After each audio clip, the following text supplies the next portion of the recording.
Okay, hopefully આજે chapter પૂરો કદાચ થઈ જાય એવું મને દેખાય છે, કારણ કે હવે 2-3 પોઈન્ટ્સ જ રહ્યા છે એક્સપ્લેન કરવા માટે.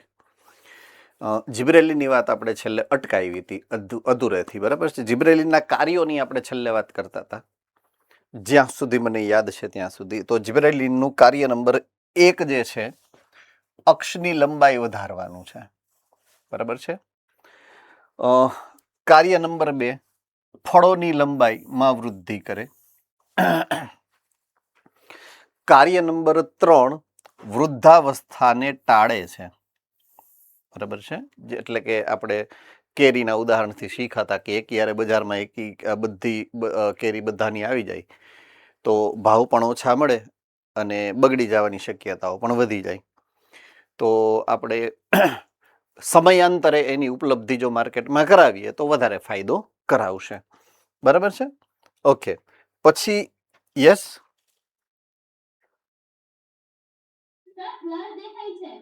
સર બ્લર દેખાય છે.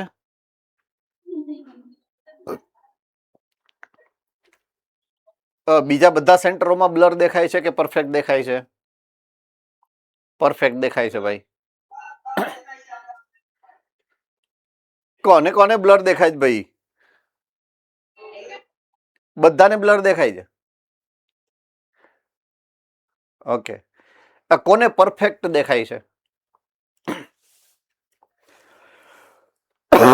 ઓકે, અડધા સેન્ટર્સને પરફેક્ટ દેખાય છે, અડધા સેન્ટરને બ્લર દેખાય છે.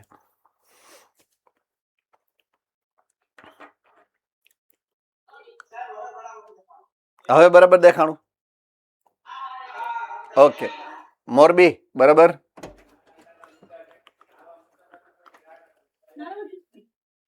હે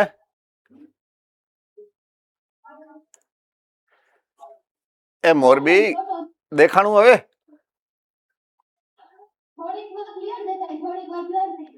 એ ભાઈકમાં હોય એવું જ દેખાય.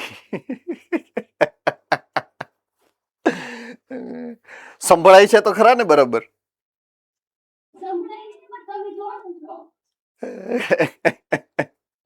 કાંઈ વાંધો નહીં, થઈ જશે. ભગવાનની દયા હશે તો હમણાં લાલાની યાદ કરો, લાલાને. કૃષ્ણ સદા સહાય તે, બરાબર. તો વૃદ્ધાવસ્થાને ટાળે છે, એ ત્રીજો કાર્ય હતું. ચોથું માલ્ટિંગની વાત કરી હતી આપણે, માલ્ટિંગની.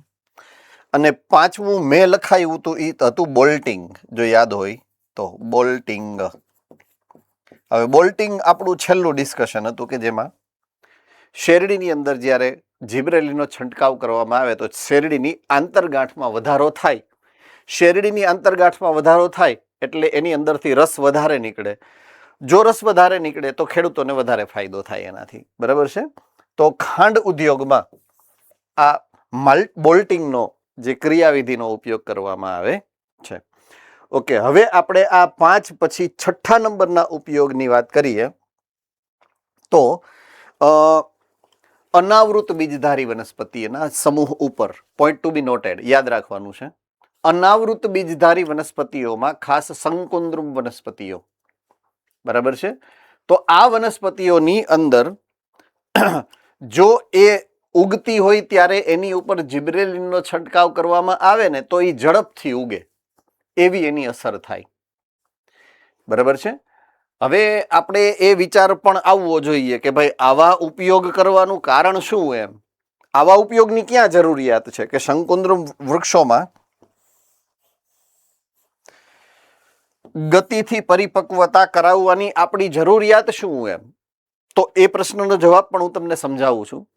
અત્યારનો સમયગાળો એવો છે, ઔદ્યોગિકરણ છે, શહેરીકરણ છે, જેને કારણે આપણે સામૂહિક વન વિનાશ કર્યો છે. ખબર છે કે નહીં? ધોરણ 7માં અને 8માં સમાજ વિદ્યામાં આવતું આ, બરાબર છે.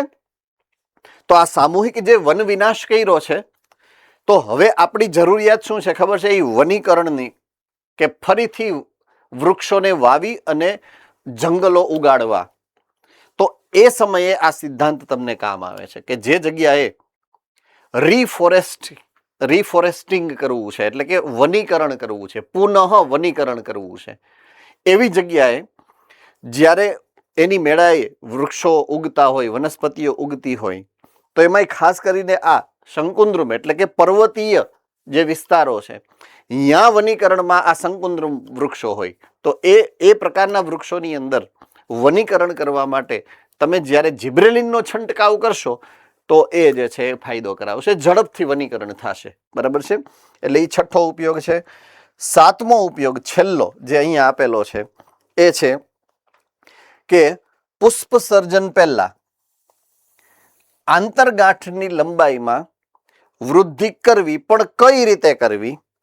તો ગુલાબવત પ્રકૃતિ.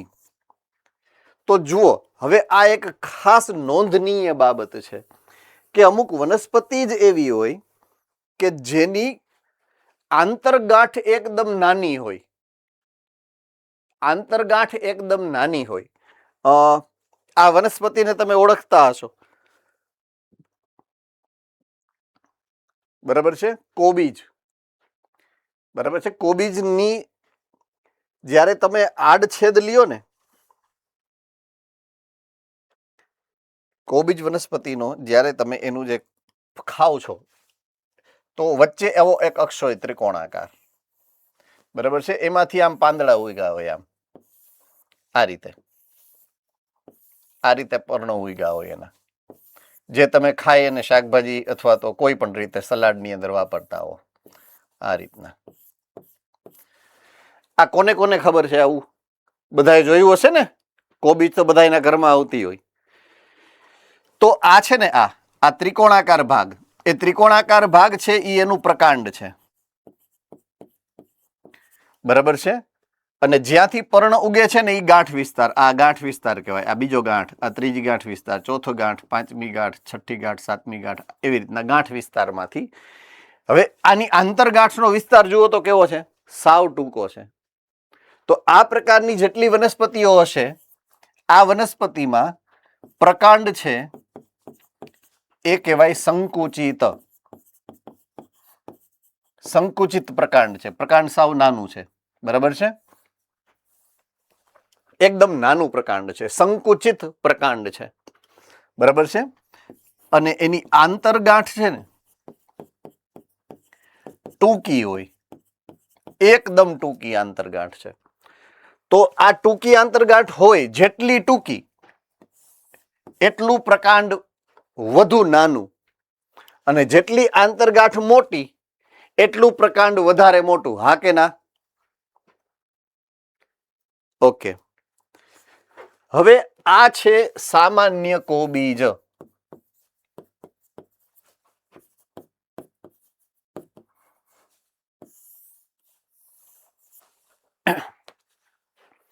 હવે આની એક બીજી વેરાયટી આવે છે, જો તમને ધ્યાનમાં આવી હોય તો, જેનું નામ છે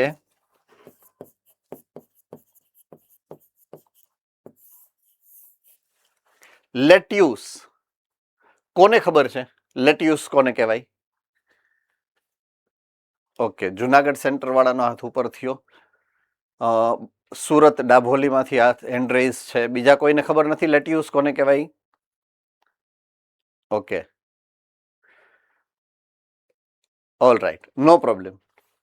હવે આની ઉપર જ્યારે આ ઉગતું હોય ત્યારે જિબ્રેલિનનો છંટકાવ કરો તો આ આંતરગાંઠ લાંબી થઈ જાય.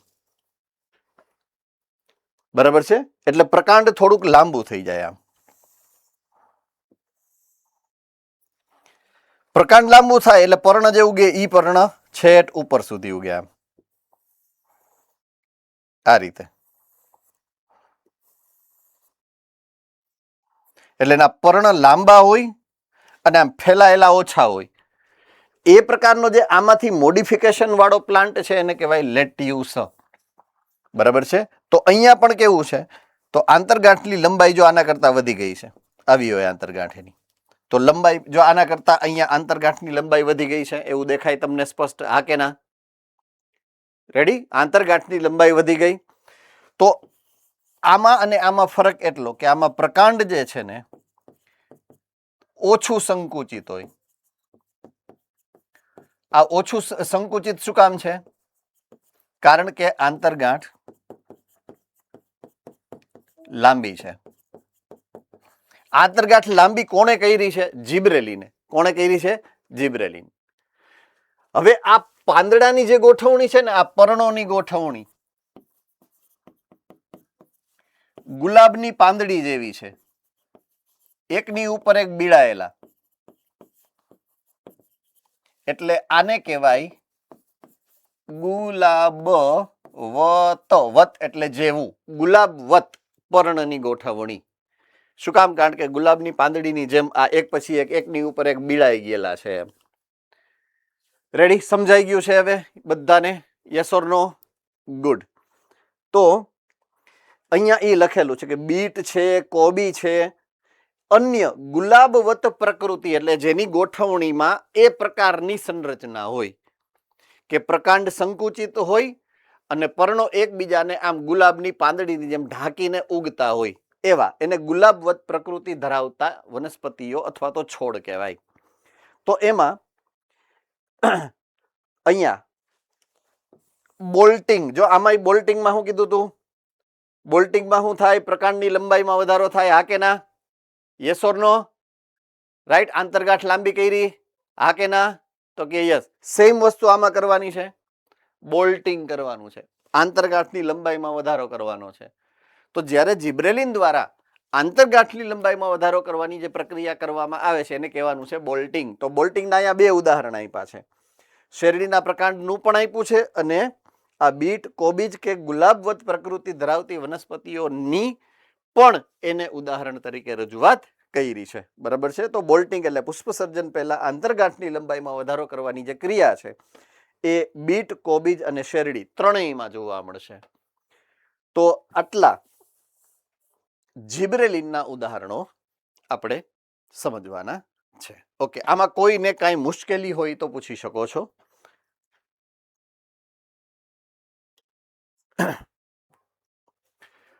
ઓલરાઈટ, તો નેક્સ્ટ એટલે કે ત્રીજા નંબરનું વનસ્પતિ વૃદ્ધિ નિયામક PGR, જેનું નામ છે સાઇટોકાઇનિન. શું નામ છે? સાઇટોકાઇનિન.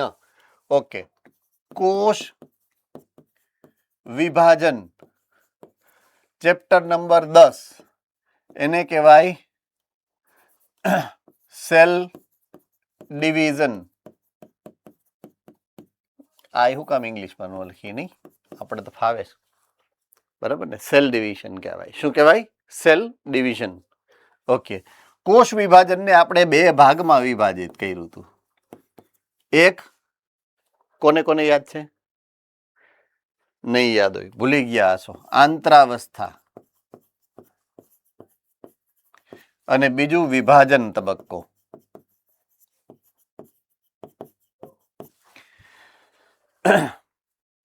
વિભાજન તબક્કાના બે ભાગ પાડ્યા હતા. એક કોષ રસ વિભાજન અને બીજું પેલા કોષ કેન્દ્ર વિભાજન આવે ને, એ તો ભૂલી ગયો હું. જોજો, મને ભૂલાઈ જાય છે તો તમને તો ભૂલાય જ ને. ઘણા કહેતા છે મનમાં સાચી વાત છે, સાચી વાત છે.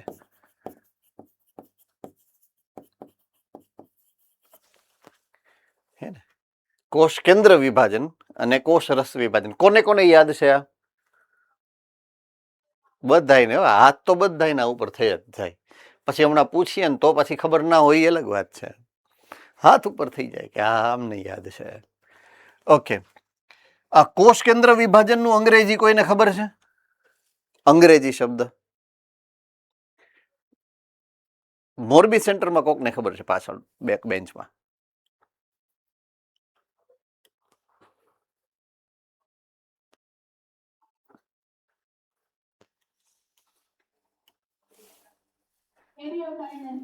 ઓકે, કેરિયોકાઇનેસિસ. હવે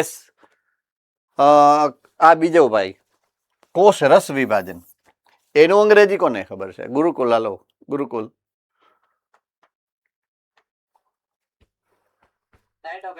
ઓકે, સાઇટોકાઇનેસિસ. બધુંય ભૂલી હું એક જ શબ્દ રાખું છું, બાકી બધું ઇરેઝ કરી નાખું, કારણ કે મારે એના માટે થઈને જ માથાકૂટ થઈ હતી. આ બધી આ જ યાદ કરવાનું હતું ખાલી મારે.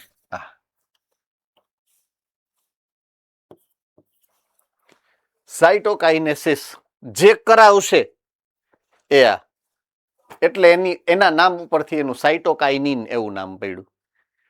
રેડી? એનો મતલબ એ છે કે એ કોષ વિભાજન પ્રેરે છે. બરાબર છે? એ સાઇટોકાઇનેસિસ પ્રેરે છે એનો મતલબ એ છે કે એ કોષ વિભાજન માટે જવાબદાર છે. એટલે સાઇટોકાઇનેસિસ કરાવે એના ઉપરથી એનું નામ સાઇટોકાઇનિન પડ્યું છે. તો આનો ઇતિહાસ આપણે એનું નામ કેવી રીતના પડ્યું એનો ખાલી મતલબ સમજ્યા. હવે એનો ઇતિહાસ શું છે એની વાત કરીએ. બધાના ઇતિહાસ આપણે પહેલા સમજાતા. તો વૈજ્ઞાનિકનું નામ છે એફ અને સ્કુગ. એફ સ્કુગ એવું વૈજ્ઞાનિકનું નામ છે. ઈ અને એના દોસ્તાર મિત્રો બધા સાથીદારો એને હું નિરીક્ષણ કર્યું જુઓ. તમાકુના પ્રકાંડની આંતરગાંઠના ભાગમાંથી જ્યારે કેલસ લેવામાં આવે, કેલસનો મતલબ જોઈ લ્યો, આ ઇમ્પોર્ટન્ટ છે નીટ માટે. નીટ માટે આ મુદ્દો ઇમ્પોર્ટન્ટ છે. કેલસ એટલે શું? રાઈટ? કેલસ એટલે અવિભેદિત કોષોનો જથ્થો હોય ને એને જ્યારે તમે પ્રયોગ માટે અલગ કરી અને કોઈક પાત્રની અંદર મૂકો ને એને કેલસ કહેવાય. બરાબર છે? જો એ કોષનો જથ્થો વનસ્પતિની અંદર હોત તો આપણે શું નામ આપ્યું? વર્ધમાન પેશી. શું નામ આપ્યું છે? વર્ધમાન પેશી. હવે એ કોષનો જથ્થો મેં લઈ અને લેબોરેટરીના કોઈ એક પાત્રમાં મૂકી દઉં ને તો એને કેલસ કહેવાય. અવિભેદિત કોષનો કોઈ પણ જથ્થો જ્યારે એ કૃત્રિમ રીતે લેબોરેટરીની અંદર કોઈ પણ પાત્રમાં કે કસનળીમાં હશે, ટેસ્ટ ટ્યુબમાં, તો એને કેલસ કહેવામાં આવે. તો કેલસ લીધું એને ક્યાંથી? આંતરગાંઠના ભાગમાં. આંતરગાંઠના ભાગમાં કઈ પેશી હોય? આંતરગાંઠના ભાગમાં કઈ પેશી હોય? વર્ધમાન પેશી હોય. શું કામ? કારણ કે એ આંતરગાંઠનો ભાગ છે એને તમે શું કીધું છે? કક્ષકલિકા. કક્ષકલિકામાં આંતરગાંઠ જે છે, આંતરગાંઠમાં કક્ષકલિકા, કક્ષકલિકાની અંદર છે વર્ધમાન પેશી. રાઈટ? એ વર્ધમાન પેશી અવિભેદિત કોષોનો સમૂહ છે. તો એ ત્યારે જ મેળવી શકાય છે કે જ્યારે ઓક્સિન ઉપરાંત વાહક પેશીઓના સત્વ ઉમેરવામાં આવે, યીસ્ટનું સત્વ ઉમેરવામાં આવે, નાળિયેરનું દૂધ ઉમેરવામાં આવે અથવા તો DNA ઉમેરવામાં આવે. બરાબર છે? હવે એ કેવા શું માંગે છે? રાઈટ? કેવા શું માંગે છે? એને લીધું શું? તમાકુનું પ્રકાંડ. શું લીધું? તમાકુનું પ્રકાંડ.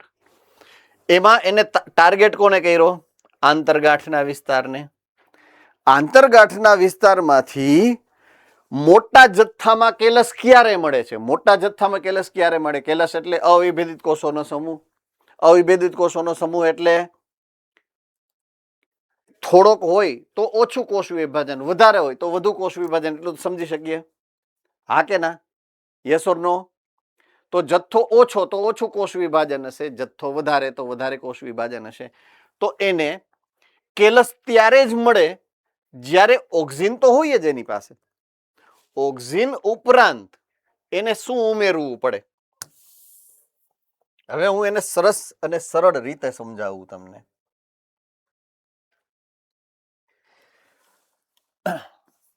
આ એફ સ્કુગનો પ્રયોગ છે.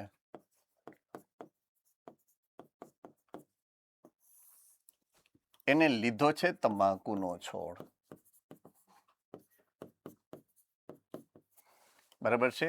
એનું એને ટાર્ગેટ કર્યો છે આંતરગાંઠ. હવે આંતરગાંઠના કેલસમાં, બરાબર છે, વધુ કેલસ અથવા તો કેલસ સરળતાથી ત્યારે જ પ્રાપ્ત થાય જ્યારે એ અહીંયા અમુક ચોક્કસ પ્રકારના પદાર્થને ઉમેરે. બરાબર છે? હવે કોને કોને ઉમેરે છે જો એની વાત કરી છે. પહેલું હું લખ્યું છે? વાહક પેશીઓનું સત્વ. શું લખ્યું છે? વાહક પેશીનું સત્વ. હવે સત્વ શું છે એ સમજાવવું, ચિંતા ન કરો, 2 જ મિનિટ. અથવા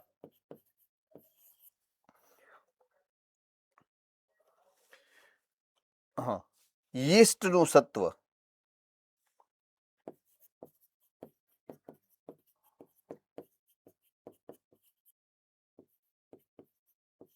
અથવા નાળિયેરનું દૂધ.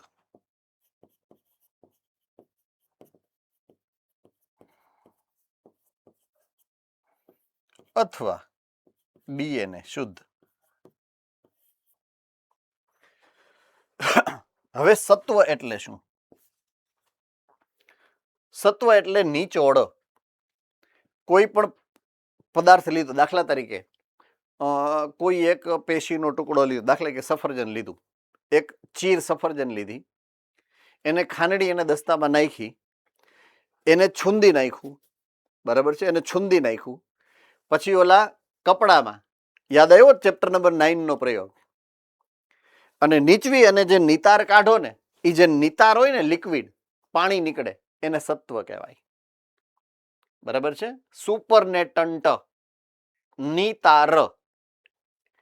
તો વાહક પેશીનું એવું સત્વ અને યીસ્ટનું એવું સત્વ જો તમે નાખો તો આની અંદર જ્યારે તમે ખાંડણી દસ્તાથી કોઈ પણ પદાર્થને વાટો ત્યારે એની અંદર એના માઇક્રોન્યુટ્રિયન્ટ્સ એટલે સૂક્ષ્મ દ્રવ્યો હોય.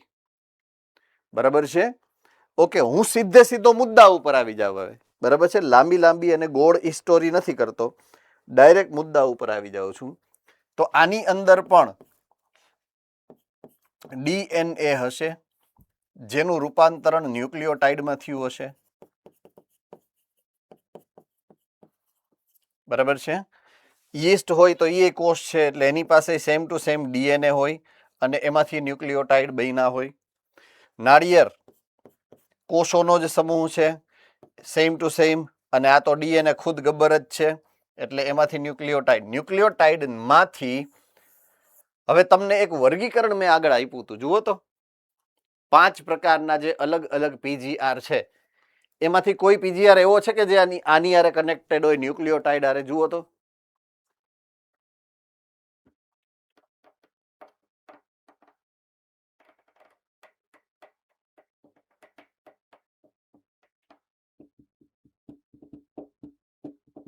જામનગર.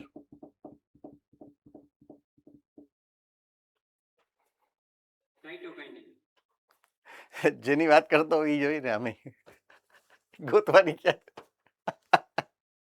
બરાબર. તો એડેનિન ના એ વ્યુત્પન્નો છે.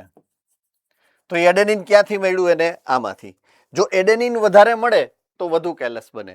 એનો મતલબ છે એડેનિન જે છે અથવા તો એનું જે વ્યુત્પન્ન છે એને કારણે કોષ વિભાજન ઝડપી થાય. આ રીતે એનું સંશોધન થયું છે. બરાબર છે. આઈ હોપ કે બધાના મગજમાં ક્લિયર છે કે કઈ રીતે આ સંશોધન થયેલું છે. મિલરે એ એડેનિનના વ્યુત્પન્ન છે એવું સાબિત કર્યું. મિલર અને તેના સાથીદારોએ પછીથી સાઇટોકાઇનિનની પ્રેરક સક્રિય પદાર્થ તરીકે ઓળખ કરી. આ તો નાખવાથી વધે એવું. આપણે કેમ ડાર્વિને કંઈક કર્યું હતું ને પછી ઓલા ભાઈ બીજા આવ્યા હતા એણે પાછું નામકરણ કર્યું, અલગીકરણ કર્યું. એમ સેમ વે અહીંયા પણ સ્કૂગ છે એને પ્રયોગ કર્યો, એમાંથી રસાયણને અલગ કરી અને નામ સાઇટોકાઇનિન કોને આપ્યું છે? તો કે મિલર અને તેના સાથીદારોએ 1955ની અંદર એનું નામકરણ કર્યું છે સાઇટોકાઇનિન તરીકે. બરાબર છે. સ્ફટિકીકરણ કર્યું અને કાઇનેટીન એવું એનું નામ આપ્યું સૌથી પહેલા. કાઇનેટીન એનું વૈજ્ઞાનિક નામ છે, કાઇનેટીન એનું વૈજ્ઞાનિક નામ છે, પણ એનું સામાન્ય સમૂહનું નામ શું છે? સાઇટોકાઇનિન. શું નામ છે અત્યારનું આધુનિક આપણે જે નામ આપ્યું છે એ શું છે? સાઇટોકાઇનિન્સ. પણ જે મિલરે નામ આપ્યું એ શું આપ્યું હતું? કાઇનેટીન. શું નામ આપ્યું હતું? કાઇનેટીન. ઓકે. સાઇટોકાઇનિન્સ કોષરસ વિભાજન એટલે કે સાઇટોકાઇનેસિસ ઉપર વિશેષ અસર દર્શાવે અને કાઇનેટીન જે એડેનિનનું રૂપાંતરિત સ્વરૂપ ધરાવતું એક પ્રકારનું પ્યુરિન છે એ સ્વરૂપે સ્વયં વિખંડનીય પદાર્થ તરીકે સૌથી પહેલા પ્રાણીઓમાં હેરિંગ માછલીના શુક્રકોષના ડીએનએ માંથી એનું સંશોધન કરવામાં આવ્યું હતું. પ્રાણીઓમાં ક્યાંથી? હેરિંગ માછલીના શુક્રકોષના ડીએનએ માંથી. અને વનસ્પતિઓમાંથી તો આ સૌથી પહેલી વાર અહીંયાથી એનું સંશોધન થયું હતું. જો પૂછાય એ રીતના અલગ પ્રશ્ન તોની વાત છે. તો આ હતો એનો ઇતિહાસ. હવે એ છે શું અને એની અસર શું એની વાત કરીએ. બરાબર છે. તો આપણે હમણાં જ જોયું થોડીક વાર પહેલા જ કે ભાઈ એક વિશેષ પ્રકારનો જે ન્યુક્લિયોટાઇડ, આ ન્યુક્લિયોટાઇડનું નામ છે એડેનિન અને એનું વ્યુત્પન્ન સ્વરૂપ બને. વ્યુત્પન્ન સ્વરૂપનો મતલબ શું થાય કે એનું રૂપાંતરિત સ્વરૂપ બને. બરાબર છે. વધુ જટિલ સ્વરૂપ બને. બરાબર છે. અને એમાંથી આ સાઇટોકાઇનિન અથવા તો કાઇનેટિન જેનું જૂનું નામ છે એનું નિર્માણ થાય. તો કુદરતી એટલે કે નૈસર્ગિક પદાર્થ તરીકે સાઇટોકાઇનની શોધ મકાઈના બીજ દેહ શેષ અને નાળિયેરના દૂધમાંથી ઝિએટિન સ્વરૂપે અલગ કરી શકાય. નૈસર્ગિક એટલે કુદરતી રીતે. તમારે જો કુદરતી રીતે એની જરૂરિયાત છે ને તમારે અલગ કરવા છે વનસ્પતિમાંથી, તો બે જગ્યાએથી તમે બે સ્વરૂપે અલગ કરી શકો. બરાબર છે. તો નૈસર્ગિક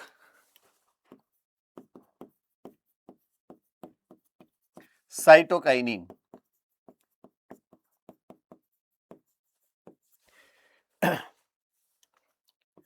બે જગ્યાએથી તમે મેળવી શકો. એક મકાઈમાંથી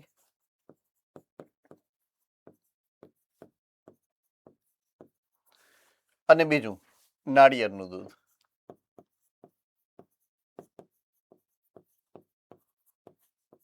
આ બેયમાંથી મળે છે અને એને કહેવામાં આવે છે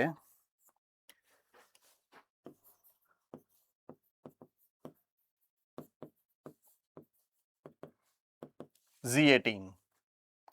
ઝિએટિન નામ. ઓકે.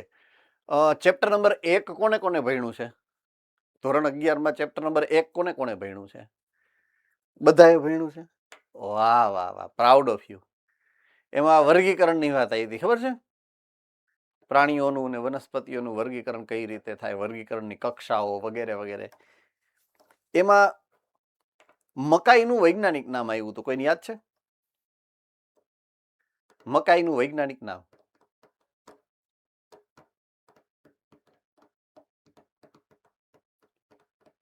એ ભયંકરતા તો જો મારી કોઈને યાદ નથી.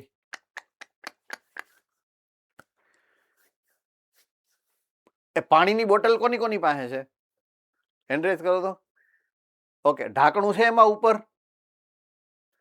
ઢાંકણું ખોલવાનું, બરાબર, પછી આ ઊંધું કરી થોડુંક પાણી લેવાનું. આગળની પ્રક્રિયા તમે બધા જાણો છો.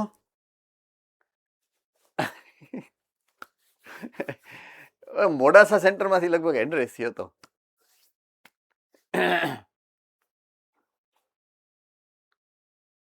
મકાઈનું વૈજ્ઞાનિક નામ ઝિયા મેઇઝ. ગુડ. ઝિયા મેઇઝ. ઝિએટિન. સૌથી પહેલી વાર સંશોધન કેની અંદરથી થયું હતું? મકાઈમાંથી. એટલે એનું નામ શું પડ્યું? ઝિએટિન. બરાબર છે. હવે ખબર પડી ગઈ ઝિએટિન નામ શું કામ પડ્યું છે? થમ્સ અપ કરો. ઓકે. સો ઝિએટિન એટલા માટે નામ પડ્યું, સૌથી પહેલા મકાઈના દૂધમાંથી એનું સંશોધન થયું હતું. મકાઈનું વૈજ્ઞાનિક નામ છે ઝિયા મેઇઝ અને એની ઉપરથી એનું નામ પડ્યું છે ઝિએટિન. રેડી? તો આ રીતે ઝિએટિનના સંશોધન પછી અનેક સાઇટોકાઇનિન, બીજા કેટલાય અલગ અલગ પ્રકારના સાઇટોકાઇનિન છે એનું સંશોધન થઈ ચૂક્યું છે અત્યાર સુધીમાં. કોષ વિભાજન પ્રેરક પ્રકૃતિ ધરાવતા કેટલાક સંશ્લેષિત સંયોજનો પણ આપણે બનાવી લીધા છે. એટલે બે સ્વરૂપ છે, નૈસર્ગિક પણ છે અને સંશ્લેષિત સંયોજનો પણ આપણી પાસે અત્યારે છે. રેડી? ઓકે. નૈસર્ગિક સાઇટોકાઇનિન વનસ્પતિના એવા ભાગમાંથી સંશ્લેષિત થાય કે જ્યાં ઝડપી કોષ વિભાજન થતું હોય. ક્યાં થતું હોય ઝડપી કોષ વિભાજન? મૂલાગ્ર, પ્રરોહાગ્ર. રેડી? એટલે કે અગેઇન વર્ધમાન પેશી. બરાબર? જ્યાં વર્ધમાન પેશી હોય ત્યાં કોષ વિભાજન થતું હોય. વર્ધમાન પેશીમાંથી એ સંશ્લેષિત થાય. તો ઉદાહરણ આપ્યા છે મૂળની ટોચ, વિકાસશીલ પ્રરોહની કલિકાઓ, તરુણ ફળ, વગેરેમાંથી એ વધારે પ્રમાણમાં તમે પ્રાપ્ત કરી શકો. જો વનસ્પતિમાંથી તમારે એનું અલગીકરણ કરવું હોય, એટલે કે નૈસર્ગિક સાઇટોકાઇનિન જો તમારે મેળવવા હોય તો તમે વૃદ્ધિ પામતા ભાગમાંથી મેળવી શકો છો. આઈ હોપ તમને બધાને પરફેક્ટલી સમજાઈ ગયું છે. આજે હું સમજાવવા માંગુ છું એ થમ્સ અપ કરી દો એટલે આપણે આગળ વધીએ. Okay, good.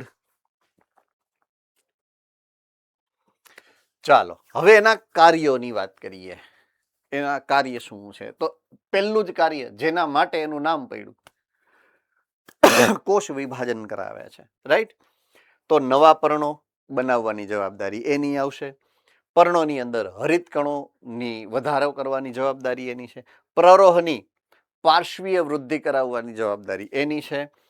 અસ્થાનિક પ્રરોહનો વિકાસ કરવો. અસ્થાનિક એટલે અસ્થાનિક મૂળ બનાવવા, અસ્થાનિક પ્રકાંડ બનાવવા વગેરે વગેરે. તો એ બનાવવામાં પણ એ મદદ કરે છે. ટૂંકમાં વૃદ્ધિ, જ્યાં વૃદ્ધિ થતી હોય ત્યાં સાઇટોકાઇનિન, કારણ કે કોષ વિભાજનથી વૃદ્ધિ થાય છે વનસ્પતિઓમાં, બરાબર છે? સાઇટોકાઇનિન અગ્રીય પ્રભાવિતતામાંથી મુક્તિ અપાવે છે. મેઇન ઇમ્પોર્ટન્ટ પોઈન્ટ છે. અગ્રીય પ્રભાવિતતા નામનો એક પોઈન્ટ આપણે ક્યાંક ભણ્યા હતા. કોને યાદ છે એ પોઈન્ટ શું છે? એ અગ્રીય પ્રભાવિતતા કોને યાદ છે? હેન્ડ રેઝ કરો ફટાફટ. ચલો, જુનાગઢ સેન્ટર સૌથી પહેલા હેન્ડ રેઝ કર્યો છે. જુનાગઢ સેન્ટર, ફટાફટ. અગ્રીય પ્રભાવિતતા.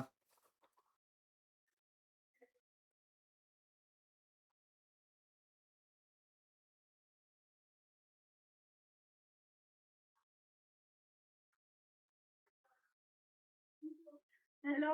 હા, મોટાભાગની જે ઉચ્ચ વનસ્પતિ હોય એમાં અગ્રીય કલિકા જે એનો વિકાસ થાય છે એ પાર્શ્વીય કલિકાઓની વૃદ્ધિને અટકાવે છે. કોને કારણે? શેને કારણે અહીં અટકે છે? ઓક્સિનને કારણે. યસ, એટલે ઓક્સિનની જે એ અસર છે એને અગ્રીય પ્રભાવિતતા કહેવાય, બરાબર છે? તો ઓક્સિનની અસર જે અગ્રીય પ્રભાવિતતા છે એ જો અટકે નહીં તો પાર્શ્વીય વૃદ્ધિ ન થાય. પોઈન્ટ સમજો તમે કે પ્રાથમિક વૃદ્ધિ થાય ત્યારે લંબાઈમાં વૃદ્ધિ થાય. તો દ્વિતીયક વૃદ્ધિમાં પહોળાઈમાં વૃદ્ધિ ક્યારે થાય? જ્યારે ઓલી લંબાઈમાં વૃદ્ધિ બંધ થાય તો ને. એમ આઈ કરેક્ટ ઓર નોટ? તો લંબાઈમાં વૃદ્ધિને અટકાવવી પડે, એટલે કે અગ્રીય પ્રભાવિતતાને ખતમ કરવી પડે. અને અગ્રીય પ્રભાવિતતાને ખતમ કરવા માટે સૌથી મહત્વનો ભાગ ભજવતું હોય તો એ સાઇટોકાઇનિન છે. આવું યાદ રાખશું આપણે.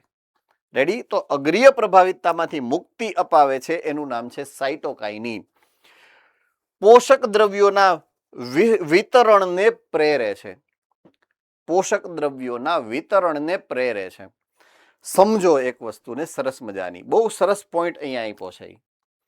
પોષક દ્રવ્યોની વાત આવે એટલે સૌથી પહેલો મુદ્દો સમજવો પડે કે પોષક દ્રવ્યો બે પ્રકારના છે, રાઈટ? એક અકાર્બનિક દ્રવ્યો છે, બીજું કાર્બનિક દ્રવ્યો છે.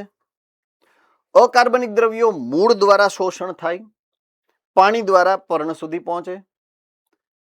એમ આઈ કરેક્ટ ઓર નોટ? એ સિદ્ધાંત તમને ખબર છે બધાને? હા કે ના? ઓકે. હવે હું પર્ણ પાસે આવ્યો છું. પર્ણ પાસે પાણી છે, પર્ણ પાસે પર્ણરંધ્ર દ્વારા આવેલ કાર્બન ડાયોક્સાઇડ પણ છે, અને પર્ણ પાસે હરિતકણ હોવાને કારણે ગ્લુકોઝ બનાવે છે. પ્રકાશ સંશ્લેષણની પ્રક્રિયા જે તમે ચેપ્ટર નંબર 12 ની અંદર સમજાય એની બધી ક્રિયાવિધિઓની વાત, 12 કે 11 સોરી, તો એ બધી ક્રિયાવિધિઓની તમને ખબર છે. તો પ્રકાશ સંશ્લેષણ દ્વારા જે ગ્લુકોઝ બને, આ ગ્લુકોઝનું રૂપાંતરણ પણ થવાનું છે. કયા અણુમાં રૂપાંતરણ થાય છે ગ્લુકોઝનું?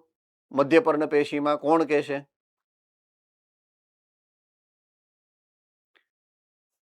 મોરબી.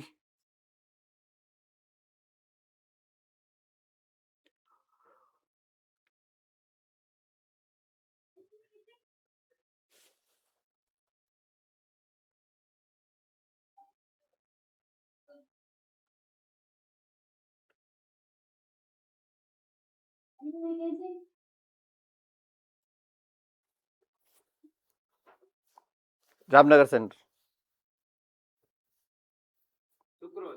Yes, sucrose. શું કામ? ગ્લુકોઝ છે એ રિડ્યુસિંગ શર્કરા છે. ગ્લુકોઝ રિડ્યુસિંગ શર્કરા છે અને સુક્રોઝ નોન રિડ્યુસિંગ શર્કરા છે. એટલે એ નોન રિડ્યુસિંગ શર્કરા સુક્રોઝમાં રૂપાંતરિત થાય. શું કામ? જો રિડ્યુસિંગ હશે તો એ પ્રક્રિયા કરશે. ગ્લુકોઝ છે દાખલા તરીકે રિડ્યુસિંગ છે, મતલબ એ રેડોક્સ પ્રક્રિયામાં તરત ભાગ લઈ શકે, એની ક્ષમતા છે, જેને કારણે એનું પોતાનું ઓક્સિડેશન થઈ જાય, સામેવાળા પદાર્થનું રિડક્શન થાય, એટલે એ રિડ્યુસિંગ કહેવાય. તો પોતાનું ઓક્સિડેશન થાય ને, ગ્લુકોઝની તો એ કેરેક્ટરિસ્ટિક ફીચર છે, તમને ખબર છે ગ્લુકોઝની લાક્ષણિકતા શું છે, એનું પોતાનું ઓક્સિડેશન થાય, એટીપી સ્વરૂપે ઉર્જા છૂટી પડે. કોને કોને ખબર છે? તો રેડોક્સ પોટેન્શિયલ પ્રમાણે જેનું ઓક્સિડેશન થાય એની સામેના પદાર્થોનું શું થાય? રિડક્શન. તો એ રિડક્શન પ્રેરક છે, એટલે રિડ્યુસિંગ શર્કરા કહેવાય. ટેકનિકલી રિડ્યુસિંગ શર્કરા શું કામ કહેવાય એ હું તમને સમજાવું છું. મોલેક્યુલર લેવલે નહીં, એના કાર્યને અનુલક્ષીને રિડ્યુસિંગ શું કામ કહેવાય એ મેં તમને સમજાવ્યું.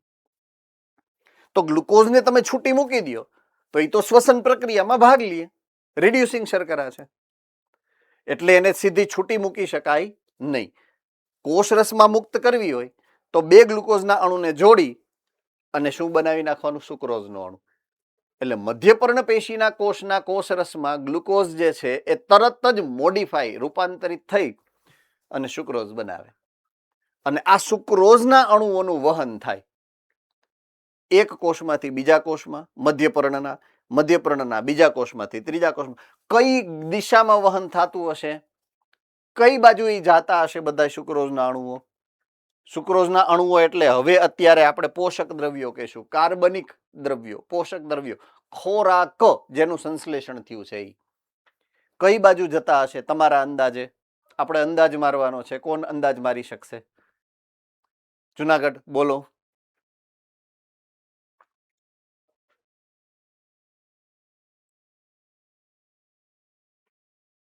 Surat, ડાબોલી,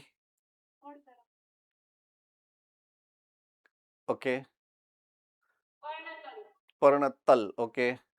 Jamnagar centre,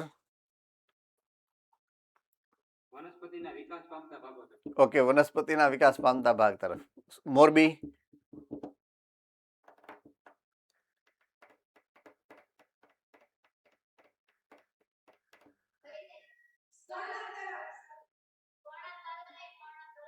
okay. પર્ણતલ નહીં, પર્ણ તરફ. Ahmedabad centre,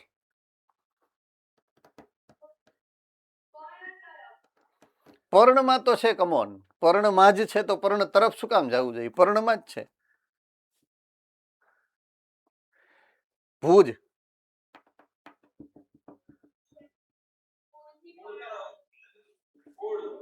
okay.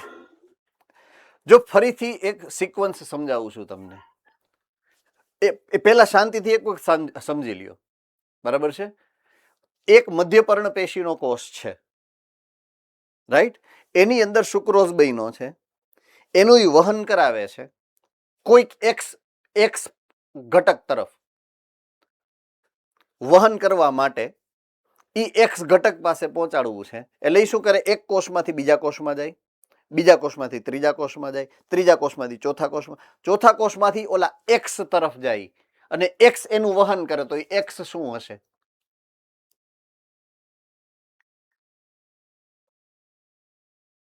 રાજકોટ ગુરુકુલ, ચાલો. યસ, ઇટ ઇઝ અન્વાહક. કારણ કે ખોરાક, એટલે તમે કીધું કે ખોરાક અને પોષક દ્રવ્ય એવું નામ લીધું. અન્નવાહક તરફ જાય. તો અન્નવાહક માંથી હવે શું કરવાનું છે? એનું વહન કરાવવાનું છે. ક્યાં? તો કે પછી મૂળ તરફ થાય, નીચેની તરફ, અને ઉપરની તરફ વૃદ્ધિ પામતા ભાગ તરફ પણ થાય, જેવી જેની જરૂરિયાત એ મુજબ એનું ડિસ્ટ્રીબ્યુશન એટલે વહેંચણી કરવી પડે, રાઈટ? એમાં મદદ કરે છે કે નીચે જા, આમ બાજુ જા, આમ બાજુ, બધા માર્ગ દેખાડશે. એટલે પોષક દ્રવ્યોના વિતરણને પ્રેરે છે. જેમ જરૂરિયાત હશે એમ એ તરફ મોકલશે. આઈ હોપ કે તમને સમજાણું છે એનો મતલબ શું થાય. થમ્સઅપ કરો બધા, મસ્ત, ગુડ ગુડ. ચાલો, પર્ણના પતનને ટાળી શકાય છે એને કારણે. જો સાઇટોકાઇનિન હશે તો કોષ વિભાજન થશે. જો કોષ વિભાજન થશે તો પર્ણ વૃદ્ધિ પામશે, ટળશે નહીં, પતન ન થાય. બરાબર છે. એટલે પર્ણપતનને ટાળી શકાય જો તમે સાઇટોકાઇનિનનો સ્ત્રાવ કરો તો. જો તમારે જોઈ છે કે આ પર્ણ ખરવા ન જોઈએ ક સમયે, તો તમે સાઇટોકાઇનિનનો સ્ત્રાવ કરો ને તો પર્ણ ખરે નહીં, પર્ણપતનને ઈ અટકાવે છે. ચાલો નેક્સ્ટ પોઈન્ટ ઓફ વ્યૂ તરફ જઈએ, જેના માટે સૌથી છેલ્લો એટલે કે ઇથિલિન, સૌથી છેલ્લો તો નહીં, છેલ્લેથી પહેલો, બરાબર છે. આ વૃદ્ધિ પ્રેરક અને વૃદ્ધિ અવરોધક બેયની મિક્સિંગ અસરવાળો ઇથિલિન, એની વાત આવી હવે, બરાબર છે. એટલે કે અંતઃસ્ત્રાવ નંબર PGR નંબર 4 ઇથિલિન. તો ઇથિલિનને આપણે ફળને પકાવવા માટેનો હીરો એવી રીતના યાદ રાખશું. અત્યારે માર્કેટમાં મળતા બધા જ ફળ ઇથિલિનથી પકવવામાં આવે છે, કેમિકલથી પકવવામાં આવે છે, એવું તમે સાંભળો. એ કેમિકલનું નામ ઇથિલિન છે. એનો સ્પ્રે જો અહીંયા હાથમાં રહ્યો, આ ભાઈ જો એ સ્પ્રે વાળા ભાઈ છે. યસ, રાજકોટ ગુરુકુલ વાળા ભાઈ બોલો. ઇથિલિન છે તે વનસ્પતિઓ જેમાં નેચરલ રીતે બનતું હોય છતાં આપણે બહારથી તે છાંટી તો આપણને નુકસાન કરે કે ન કરે? કરે જ ને, 100% કરે, 100%. વનસ્પતિમાંથી બનતું હોય તોય ખાય તો?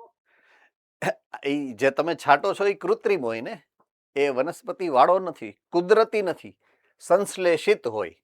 કેવો હોય? સંશ્લેષિત. એટલે કે એનું કેમિકલ આપણે જે સ્વરૂપ છે એ એને જાણ્યું હોય, અને એવા કેમિકલને આપણે લેબોરેટરીની અંદર કૃત્રિમ રીતે બનાવ્યા હોય, અને એવું હોય. નેચરલ અથવા તો કુદરતી નથી. આ જે સ્પ્રેની અંદર છે, આ સ્પ્રેની અંદર હોય ને એ બધા કૃત્રિમ હોય, કુદરતી ના હોય. એટલા બધા કોન્સન્ટ્રેશનમાં કુદરતી અલગ કરવું મુશ્કેલ છે. એટલે આપણે ઇન્ડસ્ટ્રીયલ લેવલે, બરાબર છે, એને ઉપયોગ કરીએ છીએ સંશ્લેષિત કરીને. રેડી? અને 100% એ હાનિકારક અસર કરે જ છે. સૌથી મોટામાં મોટી હાનિકારક અસર જે થઈ છે સોસાયટીમાં, સમાજમાં, એક તો નાની ઉંમરે દરેકે દરેક જે કિશોરો છે એની અંદર પુખ્ત વયના લક્ષણ ઝડપથી ડેવલપ થવા માંડ્યા છે. રાઈટ? એ આ હાનિકારક અસર નંબર 1. 2 પ્રકારની એવી અસર છે કે જેને કારણે આ જે યૌવન કહેવાય ને, યૌવન, પ્યુબર્ટી, એ વહેલી આવી જાય. એક પ્લાસ્ટિક, માઇક્રોપ્લાસ્ટિક કહેવાય, અને બીજું આ હાનિકારક આ પ્રકારના રસાયણો. આ બેયની મિશ્ર અસરને કારણે આવી જે ગંભીર અસર સોશિયલી મનુષ્ય ઉપર થઈ છે આપણી સોસાયટીની અંદર તમને જોવા મળશે. બીજી અસર જે છે એ વંધ્યતા.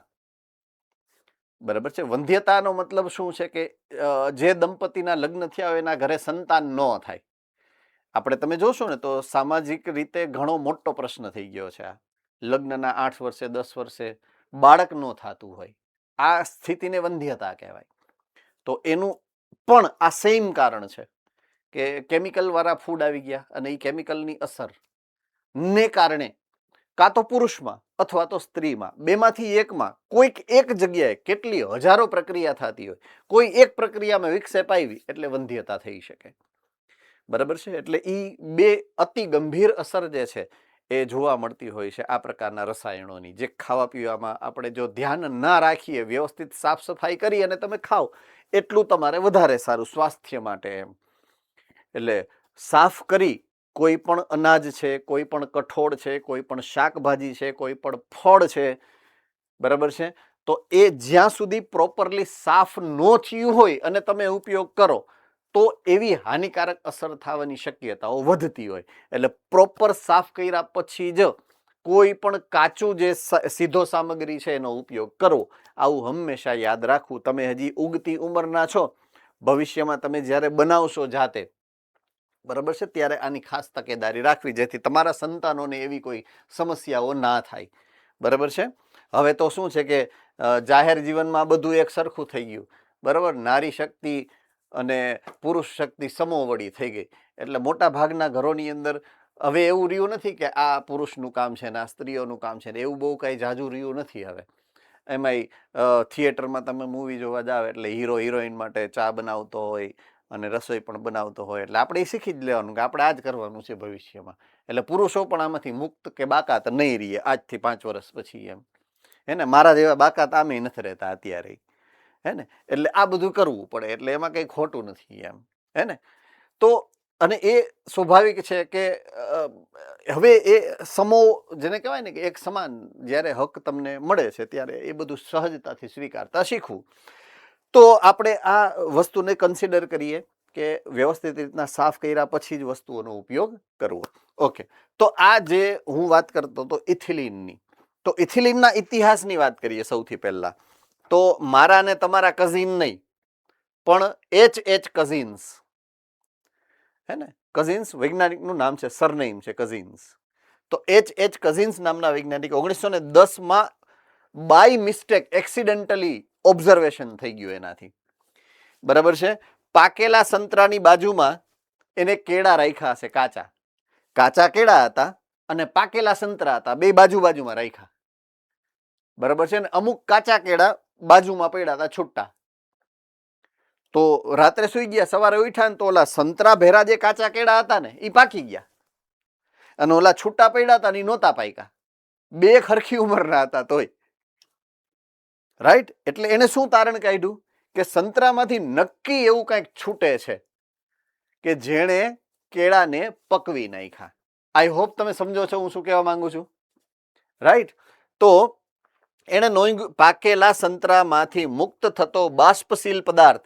હવે સંતરાની છાલ કોણે કોણે આમ કાઢી છે, હેન્ડ કરો તો જરાક. પછી ઈ છાલને બાજુના ઓલા આપણી બેઠા હોય ની આંખમાં કોણે આમ કરીને નાખ્યું છે? પકડાઈ ગયા. બરાબર. તો ઈ જે નીકળે ને એમાંથી ઇથિલિન, એક મસ્ત મજાની એક પંજન્ટ ખાટી મીઠી સ્મેલ આવતી હોય.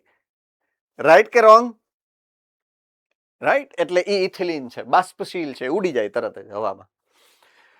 તો ઈ બાષ્પશીલ જે પદાર્થ છે તેની નજીકમાં રાખેલા અપરિપક્વ અથવા તો કાચા કેળાને ઝડપથી પકવી નાખે એવું સંશોધન આ કઝિન્સે કર્યું. ત્યારબાદ આ બાષ્પશીલ પદાર્થને નામ આપવામાં આવ્યું છે ઇથિલિન. બરાબર છે, જે એક વાયુમય PGR છે. ચાલો હવે એના કાર્યની વાત કરો. સૌથી પહેલું કાર્ય મેં હમણાં જ સમજાવ્યું તમને કે કાચા જે ફળો છે એને પકવી શકે છે. તો ઇથિલિન ઊંડા પાણીમાં ડાંગર એટલે કે ચોખા એના છોડમાં આંતરગાંઠ અને પર્ણદંડની લંબાઈને પ્રેરે. વાહ, હવે અહીંયા શું કામ આપ્યું હોય છે ભાઈ? તો મેં તમને કીધું કે પૂર્વીય એશિયાના દેશો જાપાન, ચીન, મલેશિયા, થાઈલેન્ડ અને આપણું ઈસ્ટર્ન નોર્થ ઈસ્ટનો જે ભાગ છે, મ્યાનમાર ને બર્મા ને સિક્કિમ, હિમાચલ પ્રદેશ, મેઘાલય, આ બધા ક્ષેત્રો એવા છે કે જેનું મુખ્ય ખેતી ચોખાની છે. ડાંગર ચોખાની છે. પણ ચોખાની ખેતી કેવી છે? કોઈને ખબર છે ચોખાની ખેતી કઈ રીતે થાય? ઓકે, જેને નથી ખબર એ સાંભળે. ચોખાની ખેતી ચીકણી જમીનમાં થાય. કેવી જમીનમાં થાય? ચીકણી, માટીમાં નહીં. આપણે ક્લે કહીએ ને, ક્લે, એ ક્લે વાળી જમીનમાં થાય. પહેલી શરત નંબર 1, ચીકણી માટીમાં થાય. ચીકણી માટીનો ગુણધર્મ એવો છે કે વરસાદ આવે ને એટલે પાણી એમાં ભરાય. જેટલું ઝડપથી અંદર ઉતરી જવું જોઈએ એટલું ઝડપથી ન ઉતરે. બરાબર છે, એટલે પાણી ભરાયેલું રહે ખેતરની અંદર. સમજાય છે? યસ ઓર નો? અને એમાં જ ડાંગર એટલે કે ચોખા થાય. એવી ખેતી જે છે એમાં જ થાય. તો તમે રોપો અંદર નાખી દીધો, દાખલા તરીકે ચોખા છે, ચોખાનો દાણો મેં અંદર નાખી દીધો, નાનો એવો રોપો આટલું જ ઉઈગો જ છે, હજી આટલો બચાડો હાવ નાનો એવો ઉઈગો. તો એ સેજ ઉગે તો એ તો પાણીની અંદર જ ઉગે ને. પાણીની બહાર નીકળે તો એને સૂર્યપ્રકાશ મળે, હા કે ના? જેટલો ઝડપથી બહાર નીકળે એટલો ઝડપથી સૂર્યપ્રકાશ મેળવે. જેટલો ઝડપથી સૂર્યપ્રકાશ મેળવે એટલો ઝડપથી વૃદ્ધિ કરે. એટલે એની શરૂઆતની વૃદ્ધિ કેવી હોય? સાવ ધીમી. શરૂઆતની વૃદ્ધિ કેવી હોય? સાવ ધીમી. એની બદલે જો તમે ઇથિલિન નાખી દો તો ડાંગરના છોડમાં આંતરગાંઠને પર્ણદંડની લંબાઈ ઝડપથી ફટ કરતી વધારી દે, એટલે ઝડપથી બહાર નીકળી જાય અને ઝડપથી સૂર્યપ્રકાશ મેળવવા એ પ્રકાશ સંશ્લેષણની પ્રક્રિયા કરી શકે છે. સમજાઈ ગયું છે? હા કે ના? Okay, good. પર્ણો અને પ્રરોહના ઉપરી ભાગને પાણીથી ઉપર રાખવા માટે આપણે આનો ઉપયોગ કરીએ છીએ. ઓકે, ઉપયોગ નંબર 2, મૂળની વૃદ્ધિ અને મૂળ રોમના નિર્માણને પ્રેરે છે. Tarsali Baroda, yes question.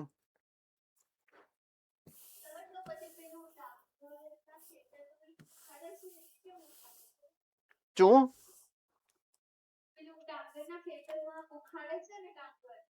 હા, પણ એ તો અમુક સમય પછી તો એ સુકાઈ જાય ને, પાણી અંદર ઉતરી જાય. એ જ્યારે ઉગે ને ત્યારે જ લોક્ડ હોવું જોઈએ, પછી તો એની મેળે આમ જો છે તો જમીન જ ને, એટલે પાણી તો અંદર ઉતરે જ, પણ એ ઉતરવાની સ્પીડ ધીમી હોય. તો જ્યારે ડાંગરનો છોડ મોટો થઈ જાય ત્યાં સુધીમાં એ જમીનમાં ઉતરી ગયો હોય પાણી બધું જ. હે? હા, પછી તો એની ઉંમર થાય એટલે ઉખાડવો તો પડે જ ને, એ તો સ્વાભાવિક જ છે. બરાબર છે. એ તો એની જે સિઝન હોય, એની લણણીનો જે સમય હોય, એ સમયથી એ જે રીતના બાજરી છે, જે રીતના જુવાર છે, જે રીતના ઘઉં, વાઢવાની ક્રિયા કહીએ ને આપણે, લણણી, એ તો કરવી જ પડે એની, એટલે એનો જે સમયગાળો થયો હોય ત્યારે. બરાબર છે? ઓકે, બીજા કોઈને કઈ પ્રશ્ન? Right, okay. ક્યાં તો હું? યસ, મૂળની વૃદ્ધિ અને મૂળ રોમના વિકાસને પ્રેરે. એ તો આપણે મૂળનો પ્રદેશના ઓલા 3 ભાગ પાડ્યા હતા. તો એમાં પહેલો ભાગ શું હતો? પહેલો ભાગ કયો હતો? કોષ વિભાજન વાળો વિસ્તાર, એટલે કે વર્ધમાન પેશીનો વિસ્તાર. પછી વિસ્તરણ અને પછી વિભેદન. તો અહીંયા કોષ વિભાજન, કોષ વિભેદન, કોષ વૃદ્ધિ 3 ભાગ પડે. તો એ પ્રક્રિયામાં મદદ કરે ઇથિલિન, મદદ કરે. મેઇન પ્રક્રિયા એની નથી. કોષ વિભાજન મેઇન પ્રક્રિયા કોની છે? સાઇટોકાઇનિનની. કોની છે? સાઇટોકાઇનિન. પણ સાઇટોકાઇનિનને મદદ કોણ કરશે? ઇથિલિન, એ પ્રક્રિયા માટે. સો ઇથિલિન મૂળની વૃદ્ધિ અને મૂળ રોમના નિર્માણને જો પ્રેરિત કરે છે, એવું ચોખ્ખું લખ્યું છે. પ્રેરિત કરે છે. એ પોતાનો ધંધો નથી, ધંધો બીજાનો. પણ આપણે એમ કહીએ ને કે હું બેઠો તમ તારે તું મોજ કર, હું તારો ભાઈ બેઠો, એમ તો એ એનો ભાઈ છે અત્યારે કોષ વિભાજન માટે. બરાબર? જેથી વનસ્પતિઓમાં શોષણ સપાટી વધારવા માટે એ મદદ કરશે. કારણ કે મૂળ રોમનું કામ શું છે? શોષણ. યાદ આવી ગયું? મેં શું કીધું તું? શોષણની જવાબદારી કોની છે? મૂળ રોમની છે. ઇથિલિન અનાનસની અંદર પુષ્પ સર્જન કરવા માટે મહત્વનો છે. પુષ્પ સર્જન કરવા માટે શું સર્જન કરવો છે? તો કે પુષ્પ સર્જન. કેમાં? અનાનસની જે વનસ્પતિની વાત છે એમાં પુષ્પ. આ ભાઈ શું થયું ભાઈ આને? ભાઈ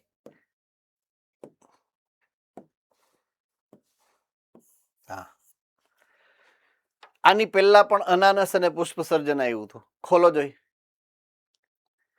મોરબી.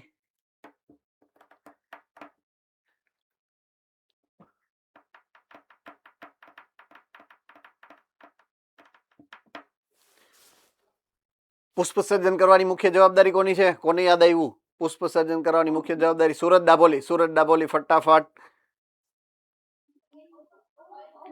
ઓક્ઝિન્સની. ઓક્ઝિન્સમાં જ તમે આ સમજાતા. અનાનસમાં પુષ્પ સર્જન પ્રેરે ઓક્ઝિન. તો ઓક્ઝિનને એમ કે તારો ભાઈ બેઠો, તમ તારે ચિંતા ન કર, એટલે મદદ કરે એને. જેમ એ સાઇટોકાઇનિનને મદદ કરે ને મૂળના સર્જનમાં, એમ ઓક્ઝિનને પણ મદદ કરે છે કે એમાં પુષ્પ સર્જનમાં. એટલે એ જે સ્પ્રે કરે ને એમાં માત્ર ઓક્ઝિન હોય એવું નહીં, ઓક્ઝિન અને ઇથિલિનનું મિશ્રણ હોય એનો સ્ત્રાવ થાય. બરાબર છે? એટલે ઇથિલિન અનાનસમાં પુષ્પ સર્જન કરવાની શરૂઆત કરવામાં ઉપયોગી છે. ફળને યોગ્ય સમયે પકાવે છે. ફળને યોગ્ય સમયે ફળ પકાવવાની જવાબદારી જેની છે બેલા, હે ને? જામનગર સેન્ટર ફટાફટ.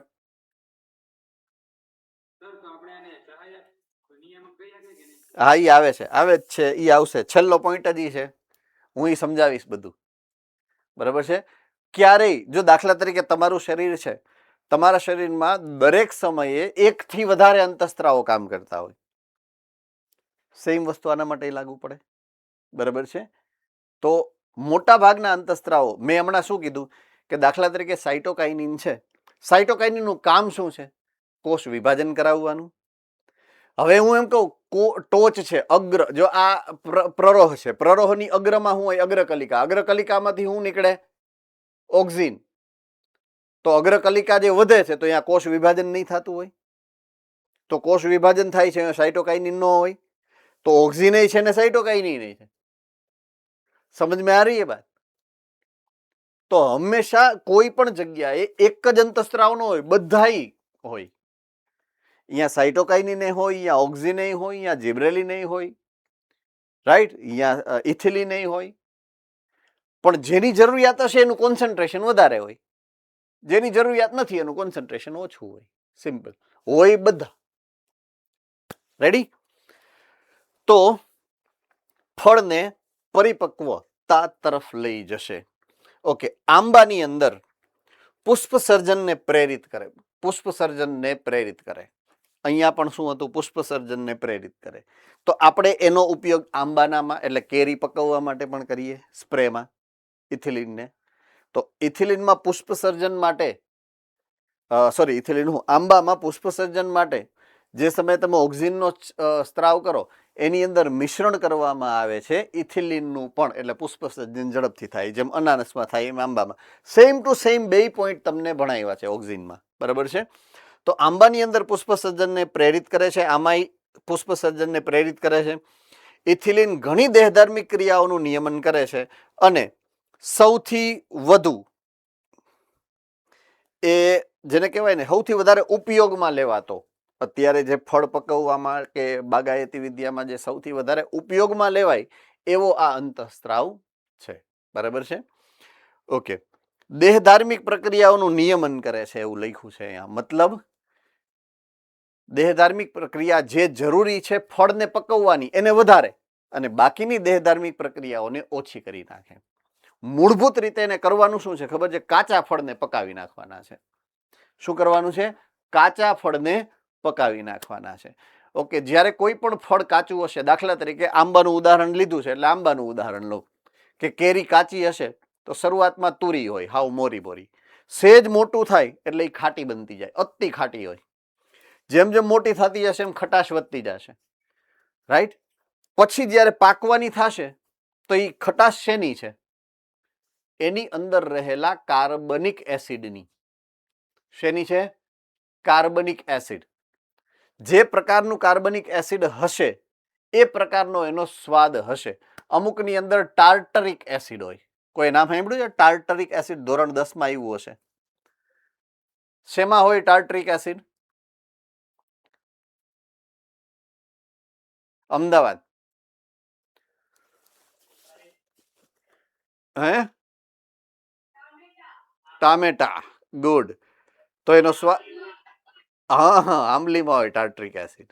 સ્વાદ કેવો એનો? ખાટો. રાઈટ? તો એવા ઘણા બધા એસિડ અલગ અલગ પ્રકારના પદાર્થોની અંદર જોવા મળતા હોય છે. તો એ જે કાર્બનિક પદાર્થો છે, ઓર્ગેનિક એસિડ, કાર્બનિક એસિડને કારણે એનો સ્વાદ હોય. તો એ કાર્બનિક એસિડનું રૂપાંતરણ કરી નાખે કોણ? ઇથિલિન. ઇથિલિન શું કરશે? દાખલા તરીકે ટાર્ટરિક એસિડ છે, ટાર્ટરિક એસિડનું રૂપાંતરણ કરે દેહધાર્મિક ક્રિયાઓ ચયાપચય દ્વારા ગ્લુકોઝની અંદર. જો એ ગ્લુકોઝની અંદર રૂપાંતરિત કરે તો ગ્લુકોઝનો સ્વાદ કેવો હોય? મીઠો, ગળ્યો. એટલે ખાટું પણ હોય તો એ પાકે એટલે કેવું થઈ જાય? મીઠું. કડવું ફળ હોય, કડવું, પપૈયું, કાચું પપૈયું હોય કેવું હોય? કડવું હોય. ખબર છે કે નથી ખબર? ઓકે. હવે એ પાકી જાય તો કેવું મસ્ત મજાનું મીઠું મીઠું થઈ જાય. તો ગમે એસિડ હોય, ગમે એસિડ, એનું રૂપાંતરણ કેમાં થાય? ગ્લુકોઝમાં, શર્કરામાં રૂપાંતરણ કોણ કરશે? ઇથિલિન. ઇથિલિનનું કામ જ આ છે કે કાચા ફળને એની અંદર રહેલા જે કાર્બનિક પદાર્થો છે કાર્બનિક એસિડ છે એનું રૂપાંતરણ કરી અને શર્કરામાં ફેરવી નાખવું અને એવી મીઠી મધુરી સુગંધ ઉત્પન્ન કરાવવી, એવા સરસ મજાના આકર્ષક રંગ ઉત્પન્ન કરાવવાના, એટલે આપણા જેવા આકર્ષાઈ જાય પ્રાણીઓ અને મનુષ્યો, પક્ષીઓ અને કીટકો, જેને કારણે એ ફળ ખાવા માટે જાય, બીજ ફેંકી દે અને બીજ જે છે એ નવી વનસ્પતિ એને જન્મ આપે.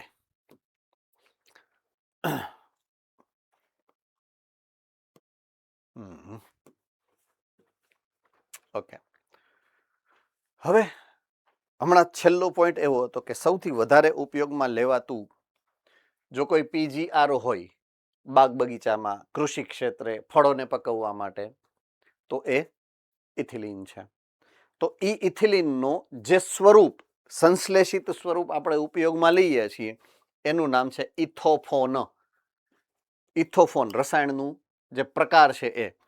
તો ઇથિલિનના સ્ત્રોત તરીકે સૌથી વધારે ઉપયોગી સંયોજન છે એનું નામ છે ઇથોફોન, અને આ એની બોટલ છે ઇથોફોન. બરાબર છે.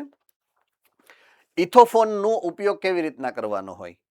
દાખલા તરીકે પાણી કોઈ બાલ્ટી એટલે કે ડોલની અંદર, અથવા તો ટબની અંદર, અથવા તો કોઈ વેસલ વાસણ છે મોટું, એમાં ટીપડું હોય ને, ટીપડું, એની અંદર પાણી ભરી એમાં આ ઇથોફોન અમુક માત્રાની અંદર નાખવાનું હોય, એટલે પાણીમાં ઈ મિશ્રણ પામે.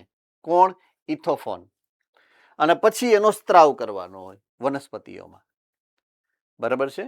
પણ આપણે શું કરી ખબર છે? જે ફેરિયાઓ હોય, જે ખેડૂતો કે જેને જ્ઞાન નથી કે આનો ઉપયોગ કેમ કરવો, એ ઇન્જેક્શન લે, ડાયરેક્ટ ઇન્જેક્શન ભરે અને ઇન્જેક્શન નાખે. એટલે એની હાનિકારક અસર, કારણ કે એટલું બધું કોન્સન્ટ્રેશન ન હોવું જોઈએ. એટલું બધું કોન્સન્ટ્રેશન હાનિકારક બને છે મોટા ભાગે. બરાબર છે. તો ઇથોફોન જલીય દ્રાવણમાં ત્વરિત રીતે શોષણ પામે અને વનસ્પતિમાં વહન પામે અને ધીમે ધીમે ઇથિલિનને મુક્ત કરે છે. એટલે તમે જેવો ઇથિલિનનો સ્પ્રે કરો, મેં કીધું એ પ્રમાણે, એટલે તરત જ એ વનસ્પતિની અંદર, વનસ્પતિની ચામડી એટલે કે સ્કિન એટલે કે બહારની છાલ એને શોષી લે. બરાબર છે ને. પછી ધીમે ધીમે એ અંદર જાય, મુક્ત થાય એટલે બહારની અંદરની તરફ. એ તો મુક્ત બાષ્પશીલ છે એટલે બહાર જાય ને અંદર જાય, બે દિશામાં જાય. બહાર જાય એ વાતાવરણમાં જાય, પણ અંદર જાય એ કામ કરશે વનસ્પતિઓની અંદર. તો વનસ્પતિમાં વહન પામે અને ધીમે ધીમે ઇથિલિનને મુક્ત કરે. ઇથોફોન ટમેટા અને સફરજન જેવા ફળમાં પરિપક્વતા વધારવામાં, પુષ્પ અને ફળોને પતનની તીવ્રતા દર્શાવે છે. ફળ પાકી જાય એટલે ખરી જાય. બરાબર છે. એટલે જે સમયે ફળ બને ત્યારે પુષ્પ પતન થાય, અને ફળ જ્યારે પાકી જાય એટલે ફળનું પણ પતન થવાનું છે. એટલે પુષ્પની અને ફળની પતનની ક્રિયા અલ્ટિમેટલી છેલ્લે આની અસરને કારણે પતનની ક્રિયા થાય. પણ એનું મૂળભૂત પ્રક્રિયા ફળને પકાવી અને પતન કરાવવાની છે. કાકડીમાં આ બહુ ઇમ્પોર્ટન્ટ પોઈન્ટ, કાકડીમાં માદા પુષ્પોની સંખ્યામાં વધારો કરે. બરાબર છે. દાખલા તરીકે જ્યારે પુષ્પ વિન્યાસ બને, પુષ્પ વિન્યાસ,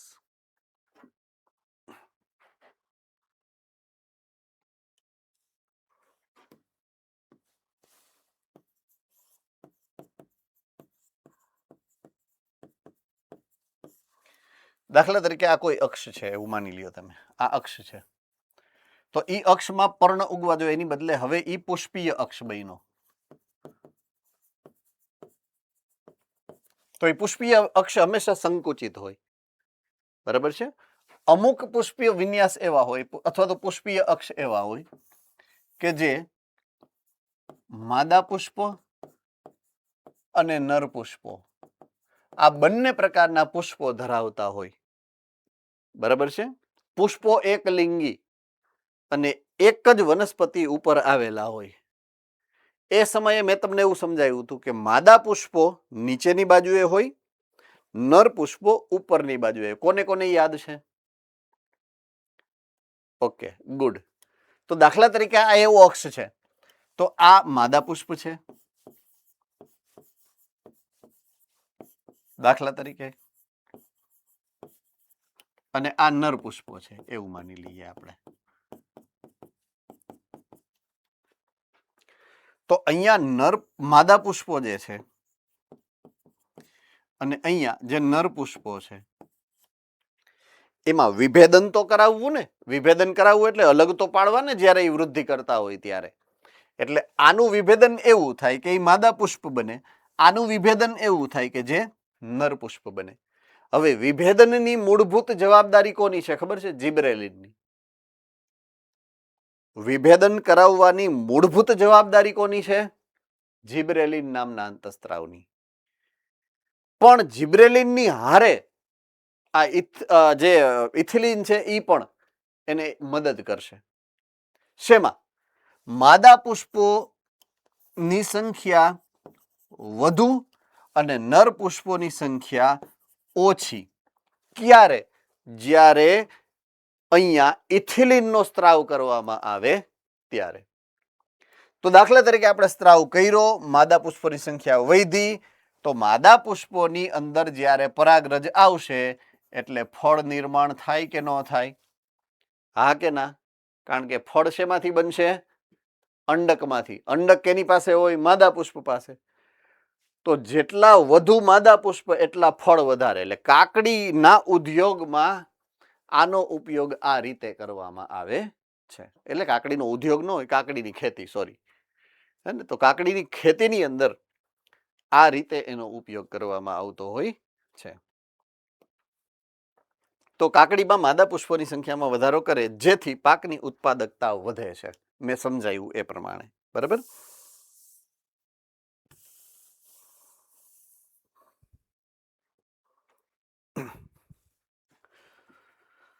ફાઇન. છેલ્લા ભાઈ જેનું નામ છે એબ્સિસિક એસિડ. રાઈટ? છેલ્લું ઉદાહરણ એબ્સિસિક એસિડ. પેલા ચાર જે છે ને એનું કામ એવું છે કે એ અસર એવી દર્શાવે કે જેમાં વૃદ્ધિમાં વધારો થાય, દેહધાર્મિક ક્રિયાઓ વધે, કોષ વિભાજન વધે, પુષ્પ સર્જન થાય, ફળ સર્જન થાય. આ એક જ હીરો એવો છે કે જે બધાને એમ કહે કે હું આવું એટલે તમારે બધાય બંધ થઈ જવાનું. એમ 4 versus 1. એ જે 1 છે એ આ એબ્સિસિક એસિડ. બરાબર છે? ઓકે. કોણ છે?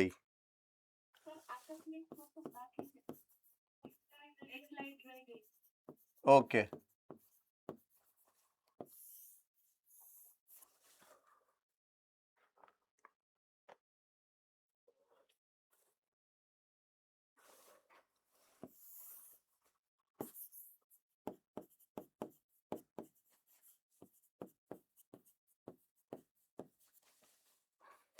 આકસ્મિક શ્વસન. બરાબર છે? હમણાં કહો ઓય ઓય આ તો આ હતું એમ. મેં એક તમને સમજાવ્યું હતું કાચા ફળ વર્સિસ પાકા ફળ. કાચા ફળ જ્યારે બને ત્યારથી લઈ અને મોટા થાય ત્યાં સુધીનો જે સમય છે એ લાંબો સમય હોય. પણ આ કાચા ફળ જ્યારે પાકા ફળમાં રૂપાંતરિત થાય એટલે પાકે એ જે સમયગાળો છે ને એ ટૂંકો સમય હોય. ખબર છે કે નથી ખબર? ખબર છે ને કે ઓકે. આ ટૂંકો સમય છે એના માટે. શું કામ ટૂંકો છે? મેં હમણાં સમજાવ્યું હતું. ઇથિલિન જે અસર કરે છે, શું અસર કરે છે? કાર્બનિક જે એના એસિડ છે કાચા ફળના એને શર્કરામાં રૂપાંતરિત કરે. ઓર્ગેનિક એસિડ કાર્બનિક એસિડનું રૂપાંતરણ શર્કરામાં કરે ટૂંકા સમયમાં કરે, બરાબર છે. એટલે ઈ જે ચયાપચયની પ્રક્રિયા છે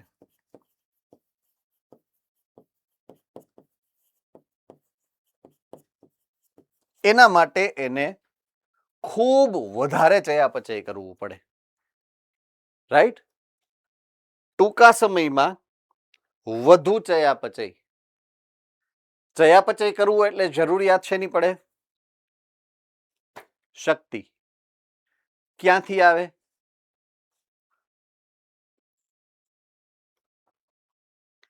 ઓચિંતાનું કાચા ફળને પકવવા માટે ઓચિંતાની એને ઝડપી ચયાપચયની જરૂરિયાત પડે અને એ સમયે એ જે શ્વસન કરશે એટલે કે કાર્બનિક દ્રવ્યોનું દહન કરી અને શ્વસનની પ્રક્રિયા દ્વારા એટીપી વધારે ઉત્પન્ન કરશે એને કહેવાય આકસ્મિક શ્વસન. તો આકસ્મિક શ્વસન ક્યારે જોવા મળે? ફળ પકવવાની પ્રક્રિયા દરમિયાન. કોના દ્વારા જોવા મળે? કોની અસરથી જોવા મળે? તો કે ઇથિલિનની અસરથી જોવા મળે. એ દરમિયાન શું થાય? તો કે ફળોના કાર્બનિક દ્રવ્યો કાર્બનિક એસિડનું રૂપાંતરણ શર્કરામાં થાય, જેને કારણે ફળોની અંદર મીઠાશ વધે, કલર રંગ બદલે અને એની સુગંધ જે છે એ એની અંદર આવે. આ ત્રણ અસર જોવા મળે. એના માટે થઈ અને જે શ્વસનમાં ફેરફાર થાય એને આકસ્મિક શ્વસન કહેવાય. I hope I am very clear. બધાને સમજાઈ ગયું છે? થમ્સ અપ કરો. થમ્સ અપ. All right. કોણ છે હવે? હે?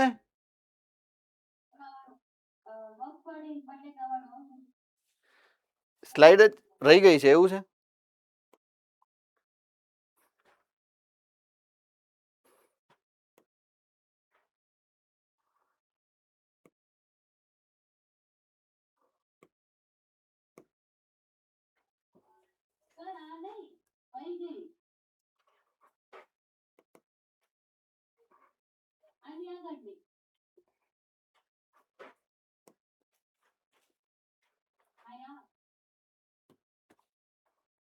થઈ ગયું. આ તો થઈ ગયું બધું.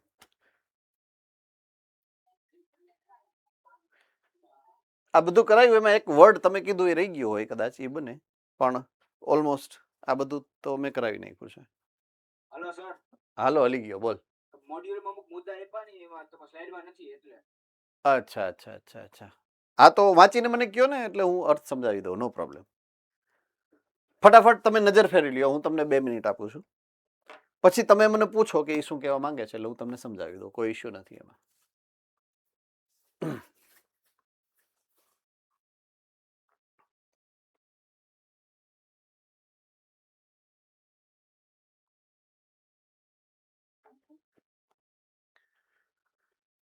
દ્વિદળી બીજાંકુરણ દરમિયાન અનુપ્રસ્થ વૃત્તિ અક્ષકુલાઓ અને અગ્રભાગે હૂક જેવી રચના બની જવ્યા ઇથિલિનની અસરો છે.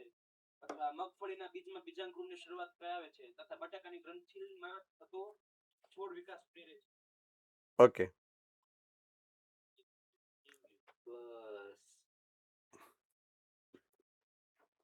ફાઇન. એટલે યસ, એમાં અમુક મુદ્દાઓ કપાઈ ગયા છે. મીન્સ સ્લાઇડ જ નહીં હોય. કોઈ ઇશ્યુ નથી, થઈ જશે.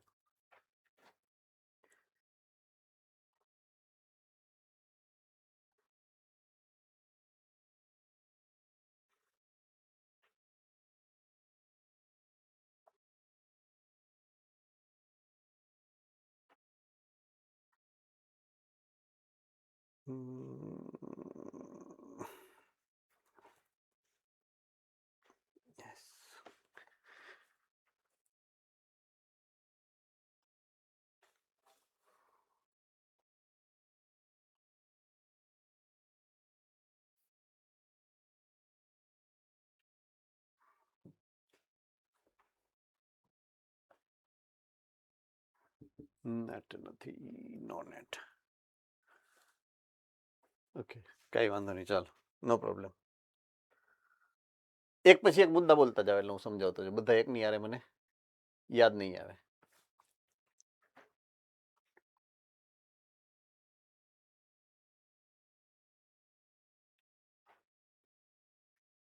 ચાલો, એક પછી એક મુદ્દા બોલતા જાઓ. કોઈ એક ગુજરાત ઓલા શું કહેવાય ગુરુકુળના વિદ્યાર્થી જે બોલ્યો તો વન બાય વન બોલતા જાઓ.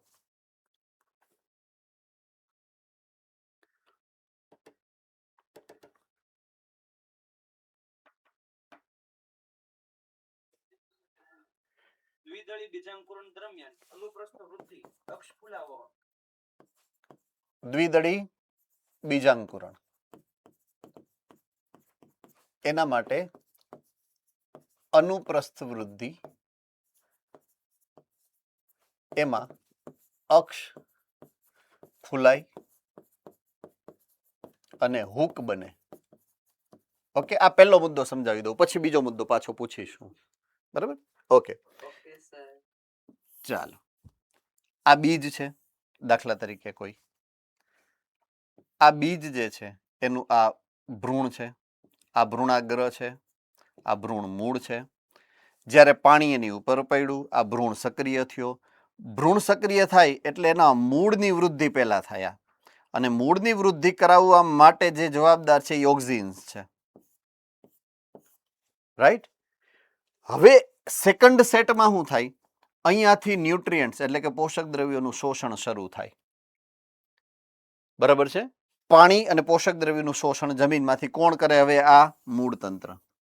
એ પાણી જ્યારે અહીંયા પહોંચે પછી આનો દાવ આવે. બરાબર છે? પછી પ્રરોહાગ્ર આમ નીકળે બહાર. પ્રરોહાગ્ર બહાર નીકળું, આ પ્રરોહાગ્ર છે. રાઈટ? પ્રરોહાગ્ર બહાર નીકળે એટલે ઈ આગળનો અક્ષ. અનુપ્રસ્થ વૃદ્ધિ એટલે આ લંબ અક્ષે ઉપરની બાજુએ વૃદ્ધિ કરે, પણ એમાં પાછો એને આમ આડું જવાનું હોય. જો આ શું છે? હૂક બને. રાઈટ? એટલે અહીંયાથી જે વૃદ્ધિ થશે એ કેમ થશે? ખબર છે? આમ થશે, આમ. આ થઈ ગઈ આ લંબ અક્ષ, અને એમાંથી આ થયો અનુપ્રસ્થ. આ અનુપ્રસ્થ એટલે કે વળાંક વળે, અને ઈ જે આ ભાગ વળાંક વળતો હોય ને ઈ ભાગ ફૂલાઈ જાય. હકીકતમાં આ વળાંક વળે ને પછી ઈ ભાગ આમ ફૂલાય. આમ એટલે ઈ જે ભાગ ફૂલાયેલો છે એને કારણે આ હૂકની રચના થાય. એટલે આ જે આખી ક્રિયાવિધિ છે દ્વિદળીના બીજાંકુરણની ઈ લાક્ષણિકતા છે, અને એ દરમિયાન અસર કોની છે? ઇથિલિનની. બરાબર છે? એટલે આ ઘટનાક્રમની અંદર ઇથિલિન જે છે એ મહત્વનું છે. રેડી? આ પોઈન્ટ બધાને સમજાઈ ગયો છે પરફેક્ટલી? ઓકે, હવે પોઈન્ટ નંબર 2 તમારે મને કહેવાનો છે, એના પછીનો પોઈન્ટ.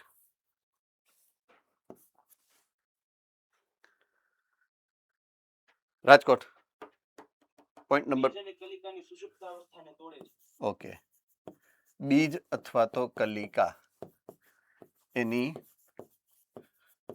સુષુપ્તાવસ્થા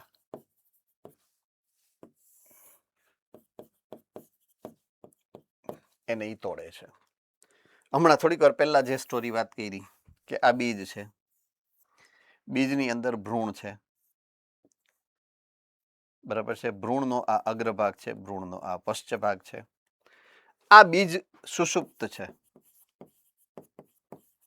સુષુપ્ત એટલા માટે છે કે એની અંદર ABA એટલે કે એબ્સિસિક એસિડ સક્રિય છે.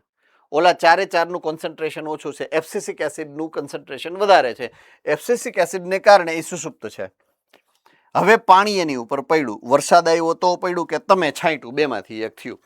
વરસાદનું અથવા તો તમે છાંટેલું પાણી જ્યારે અંદર ગયું અને ભ્રૂણે એનું શોષણ કર્યું એટલે ભ્રૂણ કરીને જાગી જાય. ભ્રૂણ જાગી ગયો કારણ કે એની ઉપર કોકે હૂતો તો ને પાણી છાંટ્યું. આપણે સૂતા હોય ને પાણી છાંટીને કેમ કરતા ઊભા થઈ જાય, એમ ભ્રૂણ જે છે એ જાગે છે. રાઈટ? તો એ ભ્રૂણને જાગવાની જે પ્રક્રિયા છે, તો એ સમયે જ્યારે ભ્રૂણ પહેલી વાર સક્રિય થાય ને ત્યારે ઇથિલિન એને સક્રિય કરે છે. તો સુષુપ્તાવસ્થા પ્રેરે છે કોણ? ABA. સુષુપ્તાવસ્થાને તોડે છે કોણ? Ethylene. Ready? Thums up. Okay, next point.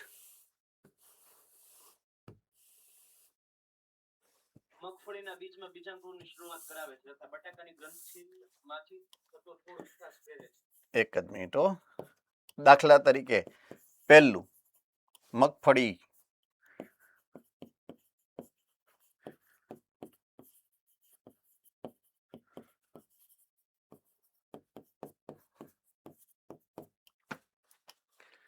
તો આ જે ભણ્યા એનો આ ઉપયોગ છે.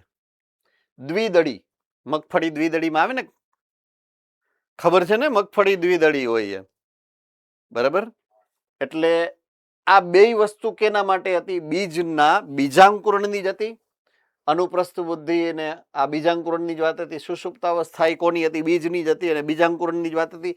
એટલે બીજાંકુરણને જ્યારે પ્રેરવાની વાત છે તો ઇથિલિનનો ઉપયોગ ક્યાં થાય? મગફળીની ખેતીમાં. મગફળીની ખેતીમાં જો તમે ઇથિલિન છાંટી અને પાણી છાંટો, ઇથિલિન અંદર ઓગાળીને પાણી છાંટો તો ઝડપથી બીજાંકુરણ થાય. એનું જે સ્પીડે એમનેમ થાય એના કરતાં વધારે સ્પીડે થાય. એટલે મગફળીના બીજમાં બીજાંકુરણ પ્રેરવા માટે તમે એનો ઉપયોગ કરી શકો. નંબર બીજું, બટાકા એના ગ્રંથિલમાં વૃદ્ધિ કરાવે, બરાબર છે? હવે બટેકાની ખેતીમાં જો કદાચ કોઈને ખબર હોય તો બટેકાની અંદર બીજ ન હોય ને? કોઈ જોયા છે બટેકાનું બી? ન હોય. બટેકામાં શું કરવાનું હોય? કટકા કરી નાખવાના હોય. મોટું બટેકું હોય તો 6 કટકા કરી નાખે, નાનું બટેકું હોય તો 2 કટકા કરે. અને બટેકાના કટકા આખે આખા નાખી દે જમીનની અંદર. એની અંદર એક વિશેષ પ્રક્રિયા થાય જેનું નામ છે વાનસ્પતિક પ્રસર્જન. ખબર છે? તો બટેકાનું જે ભાગ તમે ખાવ છો એનું પ્રકાંડ છે એ ખબર નહીં હોય તમને. ખબર છે? હાશ, યાદ છે હે ને? તો એ પ્રકાંડની અંદર એની જે ગાંઠ અને આંતરગાંઠના વિસ્તાર છે એને તમે બટેકાની આંખ કહેવાય. આંખ જેની કક્ષકલિકા છે. શું છે? કક્ષકલિકા. એમાંથી એ નવા છોડની વૃદ્ધિ કરી શકે. એમાં બીજ ન હોય. એટલે એ જ્યારે નવી વનસ્પતિ ઉગાડવી છે તો ક્યાંથી ઉગશે? એના ગ્રંથિ. ગ્રંથિલ એટલે એનું જે તમે ખાવ છો એનો કટકો કર્યો. એ કટકો જમીનમાં નાખ્યો. ગ્રંથિલનો કટકો જમીનમાં નાખ્યો, પાણી નાખ્યું એટલે એનું બીજાંકુરણ કોણ? બીજ નથી પણ એની કક્ષકલિકા છે એનું અંકુરણ કોણ કરશે? ઇથિલિન. જે અસર બીજમાં થાય એ અસર એના ગ્રંથિલની ઓલી કલિકામાં કરશે. તો બટેકાની ખેતીમાં પણ તમે એનો ઉપયોગ કરી શકો છો. ચાલો નેક્સ્ટ પોઈન્ટ.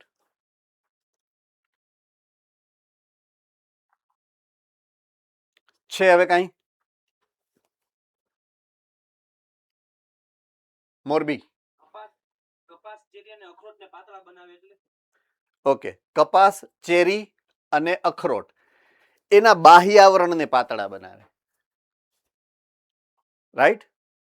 એમાં જો કદાચ ન હોય તો વર્ડ ઉમેરી નાખજો. એના બાહ્ય આવરણ, એનું ફળ છે, ફળની ઉપરની કાચલી અથવા તો છાલ હોય ને એને પાતળી બનાવે. જો કપાસ છે એમાંથી અંદરની બાજુએથી રેસા નીકળે તો એનું છાલ પાતળી હોય તો ઝડપથી નીકળશે. છાલ જાડી હોય તો એને નીકળવા મુશ્કેલી થાય. એટલે આપણા માટે ફાયદો શું છે કે ઝડપથી નીકળે. સેમ અખરોટ. અખરોટનું ફળ તોડવું હોય તમારે તો એની ઉપરની જે ઓલી કડક આવરણ છે એ પાતળું હોય તો ઝડપથી તમે તોડી શકો ને.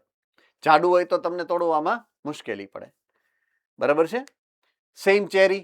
ચેરી તમે ખાધી હોય તો નાની નાની લાલ કલરની હોય તો એનું ફળની ઉપરનું ફલાવરણ હોય તો એ જો પાતળું હોય તો તમને ખાવાની મજા આવે. જાડું હોય તો તમે ચાવી ચાવીને થાકી જાઓ. સેમ વસ્તુ દ્રાક્ષમાં લાગુ પડે. દ્રાક્ષની ઉપરની છાલ છે એ જૂની જે દેશી દ્રાક્ષ હોય ને બહુ જાડી કડક છાલ આવતી. જો કોઈ ખાધી હોય તો હજી ઓલી કાળી મોટી દ્રાક્ષ આવે, કાળી જાડી અને ગોળ દ્રાક્ષ આવે. કોઈને જો અંદર બીજ હોય તો એની છાલ જાડી આવશે. પણ તમે જે દ્રાક્ષ ખાવ છો સીડલેસ એટલે કે બીજ વગરની, તો એ તમે જોશો ને તો એની છાલ સાવ પાતળી હોય. તો એ છાલને પાતળી કરી નાખે. એટલે એનો ઉલ્લેખ ત્યાં કર્યો છે. ચાલો નેક્સ્ટ પોઈન્ટ. હા, હલી ગયો. બોલો.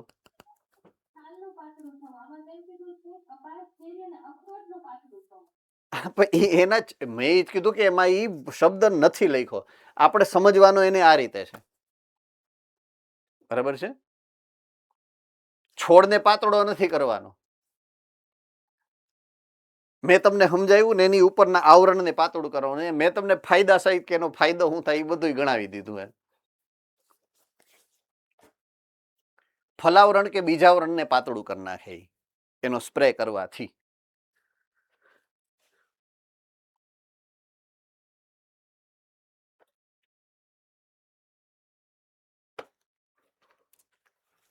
તો હવે હું એબ્સિસિક એસિડ તરફ જઈ શકું કે નથી જાવું? પૂરું કરો નહીં, 4 વાગી ગયા હવે, હે ને? ચાલો, તો એક પોઈન્ટ હવે બાકી રહે છે આપણે. એબ્સિસિક એસિડ મીન્સ વધીને 15 થી 20 મિનિટનું કામ. ફાઇન. 13મા ચેપ્ટરમાં, જે આપણે નેક્સ્ટ લેક્ચરમાં સમજી લેશું. પછી હવે 12મું ધોરણ. રાઈટ? ઓકે, ચાલો. I'll C you letter. મળીએ છીએ આના પછીના લેક્ચરમાં.